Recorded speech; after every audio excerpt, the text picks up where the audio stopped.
Sir, Bharat के अंदर एक 2.4 बिलियन डॉलर की एक नई पार्लियामेंट की बिल्डिंग जो है, जिसमें राज्यसभा और लोकसभा जो है वो बनी है। और सुना है उसको इनॉग्रेट किया जा रहा है। अब जो इसमें देखिए बनती है। पार्लियामेंट बनाना एक टास्क नहीं है। नहीं, नहीं। अगर आपने हमारी पार्लियामेंट देखी पंजाब की, हाँ। उस पे अरबों अरबों रुपए लगे हैं। ऐसे ही तो है। डिजाइनर्स से उन्होंने काम करवाया, अच्छा खासा पैसा लगा है। हाँ। लेकिन हमारा मकसद वो नहीं है। अगर आप यूरोप की पार्लियामेंट उठा लें, बिल्कुल छोटी सी जगह पे वो अपना इशू क्रिएट कर लेते हैं और वो रिजॉल्व हो जाता है।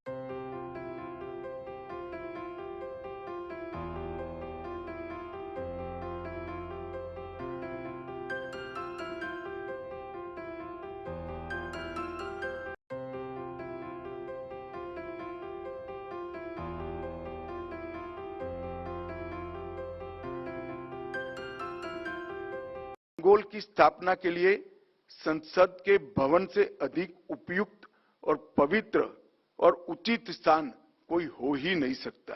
इंडिया भारत अगर 2.5 बिलियन की बना रहा है, वेरी इंटरेस्टिंग। क्योंकि 2.5 बिलियन पाकिस्तान के गले की हड्डी बना रहा गुज़श्ता 6 महीने। IMF ने उसको गर्दन से पकड़ के दीवार पे टांका रहा 6 महीने तक के आपको मिलेगा या नहीं, तो उसकी एक अमारत बना रहा है। तो उसकी वजह इंडिया की तरक्की है। वो किसी रिलीजन को मानता नहीं है, वो सब रिलीजन को सेलिब्रेट करता है। और अगर बीजेपी इस देश को one nation, one religion, one culture, one language के लाइन पर लेके जा रही है, तो फिर ये तो आप उन लोगों को धोखा दे रहे हैं जिन्होंने इस देश की आजादी में अपनी जानों को कुर्बान किया था। सर, भारत के अंदर एक 2.4 बिलियन डॉलर की एक नई पार्लियामेंट की बिल्डिंग जो है, जिसमें राज्यसभा और लोकसभा जो है वो बनी है। और सुना है उसको इनॉग्रेट किया जा रहा है। अब जो इसमें एक सेंट्रल क्वेश्चन है कि इंडिया के अंदर ये डिस्कशन चल पड़ी है कि हमें ये जो ब्रिटिश कॉलोनियल एरा की बिल्डिंग्स हैं, इनको रिकंस्ट्रक्ट करना है। और हमें एक इंडिया को नई एक आइडेंटिटी, एक नई शनाख्त जो है वो देनी है। और जितने भी ये जो नई बिल्डिंग है, इसके ऊपर Indian culture, Indian tradition, Indian symbols जो है वो जो है वो इसमें सारा हर जगह पे इस्तेमाल किए गए हैं। तो ये जो मेरा ख्याल है, जो पिछली बिल्डिंग थी वो तो पुरानी थी, सारी बात है। तो लेकिन वो कह रहे हैं कि हमें एक नई आइडेंटिटी देनी है। इधर पाकिस्तान में भी मैं बात करना चाहता हूँ पार्लियामेंट के ऊपर, और यहाँ पे कैसे चीज़ें हो रही हैं और किस तरह हम इसका इस्तेमाल करते हैं। लेकिन पहले सर, ये जो बात इंडिया में की जा रही है, प्राइम मिनिस्टर मोदी की पॉलिटिक्स के इर्द गिर्द घूमती है कि उनकी गवर्नमेंट को उनके इस टेन्योर को 10 ईयर्स हो गए हैं, और साथ ही साथ वो इंडिया को एक नई आइडेंटिटी देने की कोशिश कर रहे हैं। और ये जो कह रहे हैं कि हमें ब्रिटिश इरा की बिल्डिंग्स ही ख़त्म कर देनी है। So what do you make of this, ये जो माइंड सेट है या ये जो पॉलिटिकल अप्रोच है वहाँ की गवर्नमेंट की? देखें जी, ये जो आइडिया है इसके लिए मज़ीद तफसीलात की ज़रूरत है कि इनफैक्ट जो है गवर्नमेंट की पॉलिसी क्या है। क्योंकि हमारे यहाँ जो इंडियन सब कॉन्टिनेंट में की बात कर रहा हूँ मैं, इंडिया पाकिस्तान में जो पॉलिटिशियंस हैं ना, वो मोस्ट ऑफ द टाइम बगैर सोचे समझे कोई बात करते रहते हैं, और उसकी ना कोई वैल्यू होती है और ना वो बात कहीं ठहरती है। यानी जिसका दूसरा मतलब है कि 50% तो उनकी बातें ऐसे इधर से उधर वाली होती हैं। तो ये अगर कोई बाकायदा पॉलिसी है, तो इसके लिए आपको थोड़ा सा जो है ना वो देखना पड़ेगा कि इस पॉलिसी के पीछे रैशनल या लॉजिक क्या है। अब बात यह है कि इंडिया एक पुरानी तहजीब है, इसमें कोई शक नहीं। 5000 साल पुरानी एक तहजीब है, लेकिन वहाँ 5000 साल पुरानी कोई बिल्डिंग्स नहीं हैं। ज़ाहिर है बिल्डिंग्स जो हैं वो आके मुगलिया दौर में या फिर जो अंग्रेज़ों के दौर में बनी हैं, तो वो कोई अन इंडियन नहीं है, वो भी एक इंडिया की पहचान है। मसलन अंग्रेज़ों ने ये जो इमारतें बनाई, और मोस्ट ऑफ दी इमारतें जो हैं वो आप देख लें, रेलवे स्टेशन है या पार्लियामेंट हाउस है या जो जो जगह हैं, तो उसमें होता ये है कि जो फोर्सेस ऑफ ऑक्यूपेशन होती हैं उनके चले जाने के बाद उनके जो सिंबल होते हैं ना, जो उन्होंने अपने कोई नेशनल प्राइड के लिए या अपने जो हीरो टाइप लोगों को प्रोजेक्ट करने के लिए बनाए होते हैं, उनको अगर आप डिसमेंटल करें या चेंज करें तो वो बात समझ में आती है। चूंकि वो गोल की स्थापना के लिए संसद के भवन से अधिक उपयुक्त और पवित्र और उचित स्थान कोई हो ही नहीं सकता।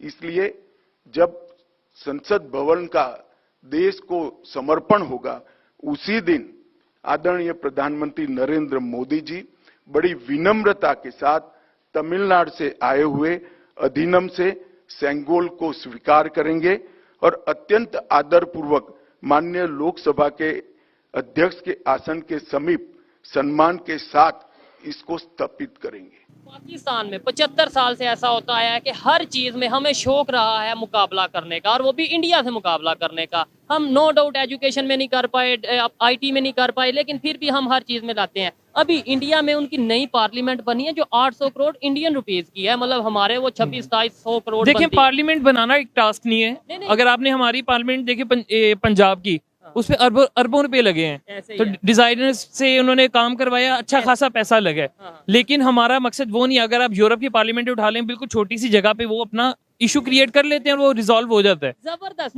मेरा सवाल कंप्लीट नहीं था हुआ। आपने जो बात किया मैं उसे एग्री करता हूँ कि पार्लियामेंट बनाना बड़ी बात नहीं है, लेकिन मैं कुछ और कहने लगा था कि वो डेवलपमेंट की वजह से, अपनी विजन की वजह से आज आगे जा रहे हैं। पार्लियामेंट कभी बना रहे हैं, इतने पैसे, जाहिर बात है इकोनॉमी बेहतर होगी तो ये चीजें होगी।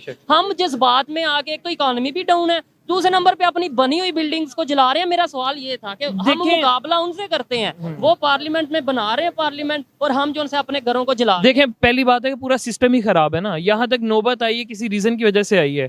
कोई बैठ के बात करने के लिए तैयार नहीं है। बैठेंगे तो सोल्यूशन निकलेगा। तो वो सारी चीजों के साइड इफेक्ट्स जो है ना, वो इस आम आवाम के ऊपर नहीं कर रहे हैं। यूनिटी कैसे आएगी? देखें, यूनिटी आने का तरीका यही है कि सब एक तो न्यूट्रल हों। एक को नहीं हम न्यूट्रल कह सकते, न्यूट्रल सबको होना पड़ेगा। क्योंकि अगर एक बंदा कहता है कि मैं इंसाफ के लिए लड़ूंगा, तो बाकी टांगे खींचने लग पड़ते हैं। तो बाकी जब कहते हैं कि हम सच्चे हैं, तो मतलब कौम को भी नहीं समझ आ रही भाई डायरेक्शन नहीं है ना। आपने जो कर लिया ठीक है, गलत है, लेकिन उसका सोल्यूशन भी हमारे इदारों के निकाला। अगर इदारा ही एक हमारा मेन इदारा ही उसको कंट्रोल कर रहा है, कम से कम वो पॉजिटिव होके सोचे कि भाई अवाम के साथ क्या हो। वो किसी रिलीजन को मानता नहीं है, वो सब रिलीजन को सेलिब्रेट करता है। और अगर बीजेपी इस देश को one nation, one religion, one culture, one language के लाइन पर लेके जा रही है, तो फिर ये तो आप उन लोगों को धोखा दे रहे हैं जिन्होंने देश की आजादी में अपनी जानों को कुर्बान किया था। बाबा साहब अंबेडकर ने जब संविधान में बात की थी, लिबर्टी, इक्वालिटी, फ्रेटर्निटी, जस्टिस, ये प्रियम्बल क्या है, ये इसको समझने की जरूरत है। इंडिया भारत अगर 2.5 बिलियन की बना रहा है, वेरी इंटरेस्टिंग, क्योंकि 2.5 बिलियन पाकिस्तान के गले की हड्डी बना रहा गुज़श्ता 6 महीने। IMF ने उसको गर्दन से पकड़ के दीवार पे टांका रहा 6 महीने तक कि आपको मिलेगा या नहीं, तो उसकी एक अमारत बना रहा है। तो उसकी वजह इंडिया की तरक्की है। आपके पास पैसे होते हैं तो आप नया घर बनाते हैं, नई जगह मुंतकिल होते हैं। ये पैसा इट सेल्फ जो है अपना रास्ता खुद बनाता है। तो चलें, वो तो अब आप देखेंगे मजीद बिल्डिंगें बनेंगी तरह तरह की। ज़ाहिर है एक मॉडर्नाइजेशन की इंडिया को बहुत बड़ी ज़रूरत है। तीसरी दुनिया के दीगर मुल्कों की तरह बेशुमार सड़कें बनेंगी, इमारतें बनेंगी, और पैसे हैं तो बनेंगी। तो पाकिस्तान की सिचुएशन ये है कि मैं समझता हूँ कि वहाँ तो पूरा जो है सिस्टम एक ऐसी सिमत में चला गया है कि कोई इमारत है नहीं है, क्या बन रहा है नहीं बन रहा, ये इररेलेवेंट होता जा रहा है। ये मैं आपको बता रहा हूँ। मैं उनसे कह रहा था कि इंडिया में अभी पार्लियामेंट बनाई गई है 800 करोड़ की, और हम इंडिया को अपने साथ कंपेयर नहीं कर सकते। क्यों नहीं कर सकते? नहीं कर सकते। इंडिया हमारे साथ है नहीं, हमारे तो खिलाफ है इंडिया। अच्छा, खिलाफ है वो एक बेसिकली कंपैरिजन। कोई अगर अच्छा जा रहा है, ऊपर जा रहा है, तो हमें उसका मुकाबला तो करना चाहिए। रूल ऑफ लॉ है, वो आप बरतानिया में कह दें, बाहर के यूरोप कंट्रियों में कह दें, ठीक। तो यूरोप को क्यों हम अगर लेट्स सपोज उनसे सीख सकते? कम से कम इंसानियत तो है उनमें। अच्छा, तो इंडिया वालों में नहीं है क्या? इंडिया में क्या कर रहे हैं वो? कश्मीर में क्या कर रहे हैं इंडिया? वो ये इंसानियत है। इंसान की जान ले रहा है, ये दौर आ गया वो यार। पाकिस्तान में इस टाइम जो हो रहा है, बलोचिस्तान में इस टाइम जो हो रहा है, वो ये बातें शायद मेन चीज है कि इकोनॉमी की अभी बात हो रही है ना, डेवलपमेंट की बात है। हम दिन ब दिन डाउन हो रहे हैं। हमारा लोकल बंदा बिजनेस करने वाला है ना, वो सरवाइव नहीं कर रहा। जिन्होंने खोले हैं वो बंद करके जा रहे हैं। बात से इत्तेफाक करता हूँ, लेकिन ये जो हमारी पाकिस्तान की सियासत है ना, ये नहीं समझ। इमेच्योर लोग बैठे हैं, मतलब कि इतना करने के, सियासत करने के बाद भी ये इतनी मेच्योरिटी नहीं। हमारी यूथ का क्या हाल हो रहा है? पहला क्वेश्चन का किया था, का भी सबको पता है। मैंने आपसे भी सबको पता है। पहला क्वेश्चन यूनिटी का सामने किया नजर। था। हाँ जी, हाँ। यूनिटी कैसे आएगी? मेरा मेन क्वेश्चन मैं आपको बताता हूँ, हमारी पब्लिक में भी हम एक दूसरे की टांग खींचते हैं। यही बात है, यानी इधर मैं खड़ा इंटरव्यू कर रहा हूँ, भाई को खुश नहीं देख सकते कि वो क्या कर रहा है। साथ वाली दुकान में अगर किसी ने कमाना शुरू कर दिया ना, दूसरा आके उसकी टांग खींच देगा कि यार ये क्यों ज्यादा कमा रहा है, उसके खिलाफ काम शुरू हो इसी वजह से इकोनॉमी डाउन हो रही है। मेरे भाई बात पता है क्या है? आपकी अपनी ओपिनियन हो, इनकी अपनी ओपिनियन हो, लेकिन उन्हें एक मिसाल दी है कि साथ वाला दुकान वाला ज्यादा कमा रहा है तो दूसरा जल रहा है। रिज़्क जो होता है ना इंसान के अपने नसीबों का, अपनी मेहनत का होता है, ठीक। लेकिन दूसरा जलता रहे, हम कहें ठीक है यार जलता रहे तो उसको जलने दो, उसके जलने से क्या हो जाएगा? पाकिस्तान को नुकसान होगा भाई। पाकिस्तान को थोड़ी जला रहा है, वो अपना अंदर जला रहा है, सामने बैठ कर। कह रहे हैं पाकिस्तान तालीम की कमी है ना, हम लोग, हमें दीन की भी कमी है, तालीम की, हमें दूसरी एजुकेशन की भी कमी है कि हम खुश न। गोरा जो है ना, अब आप उसकी बात कर रहे हैं, फॉरेनर्स की बात कर रहे हैं, बेसिकली उनमें ये चीज़ नहीं। आप उधर चले जाएंगे, हर कोई अपने अपने काम से मतलब रखता है। अमीर बंदा है वो भी बस पे सफर कर रहा है, गरीब है वो भी कर रहा है। उनमें इक्वालिटी है, जो वो रियलिटी जो इस्लाम को है वो फॉलो कर रहे हैं। तो ये हम ठेकेदार तो इस्लाम के या मजहब के पूरी दुनिया में बनते। हमारा मकसद पता क्या है? हम अच्छी सी गाड़ी ले लें, अच्छा सा एक घर बना लें, चाहे लूट के कमा लें। 10 साल का हमारा टारगेट होता है, इसके अंदर हमें ये चीज़ें लेनी है। वो बाहर ये चीज़ नहीं है। बाहर वो कहते हैं हम टैक्स दे के हमारी बच्चों का फ्यूचर सिक्योर हो। क्यों? उनकी गवर्नमेंट कहती है आपके बच्चों की टेंशन भूल जाए, उनको हम हर फैसिलिटीज़ देंगे, हर अच्छी लाइफ देंगे, उनको सेहत भी देंगे, उनको एजुकेशन भी देंगे। टेंशन खत्म होगी ना। अभी आम बंदे की क्या टेंशन है? वो कहता है मैंने अपने बच्चों को पढ़ाना कैसे है, मैंने रोटी कैसे पूरी करनी है। एक डर बैठ गया इस कौम में